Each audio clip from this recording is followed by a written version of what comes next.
The night was thick with tension as Ethan and Lucas sat in the basement, their plan laid out before them. The single flickering bulb cast long, eerie shadows on the walls. They were on the brink of doing something terrible, something that would change their lives forever. Lucas's hands trembled as he picked up the vial of poison. "Are we really going to do this?" he asked, his voice shaky.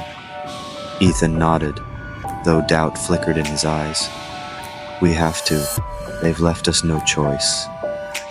But before Lucas could say anything more, he suddenly gasped, his hand clutching his chest. His face twisted in pain, and he collapsed onto the cold floor. Ethan's heart raced as he dropped to his knees beside Lucas. "Lucas, what's happening?" Lucas's eyes were wide with terror, his breath coming in shallow gasps. Then, with one last ragged breath, his body went still. His eyes remained open, staring lifelessly at the ceiling. Ethan felt his stomach drop. Lucas was dead. But before he could process what had just happened, a voice broke through the silence. A voice that shouldn't have been there. "Ethan." It was Lucas's voice, faint and distant, as if coming from the other side of a thick wall. Ethan's heart pounded in his chest as he looked around the empty room. "Lucas, where are you?" he called out, his voice shaking with fear. "I'm here, but it's so dark, so cold." Lucas's voice was filled with terror. "Something's wrong, Ethan. I can't see anything. I can't feel anything but pain." Ethan's blood ran cold. "What's happening to you?" he whispered, dread creeping into his voice. "I don't know. But it feels like I'm being dragged away.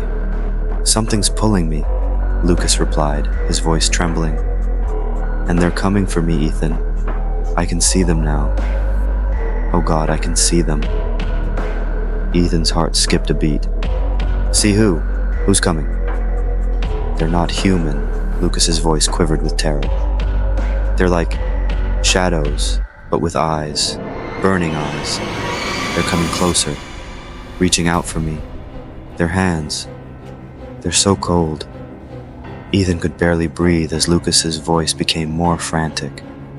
"Ethan, please, don't let them take me. I don't want to go with them." Suddenly, Lucas let out a blood-curdling scream, a scream that pierced the silence like a knife. "No, get away from me, no! Ethan, help me!" Ethan's hands shook uncontrollably as he listened to his friend's desperate pleas, but there was nothing he could do. The scream was cut off abruptly, replaced by a low, guttural sound, like the growl of something inhuman. Then, a final whisper, barely audible, echoed in Ethan's mind. "They're taking me, dragging me down. It's so dark, so cold. Please, Ethan, don't follow me. I don't want to be alone." And then, silence. Ethan was left alone in the basement, his heart pounding in his chest, his mind reeling with horror. The vial of poison lay on the floor, a sinister reminder of what they had almost done. He slumped against the wall, the weight of their actions pressing down on him like a crushing force. Tears streamed down his face as he realized the full horror of what had just happened. Lucas was gone, taken by something far worse than death. Ethan could still hear the echoes of Lucas's screams, still see the shadows reaching out from the darkness in his mind. The terror of that moment would haunt him for the rest of his life, a constant reminder of the line they had almost crossed. And as he sat there, paralyzed by fear and regret, he knew one thing for certain.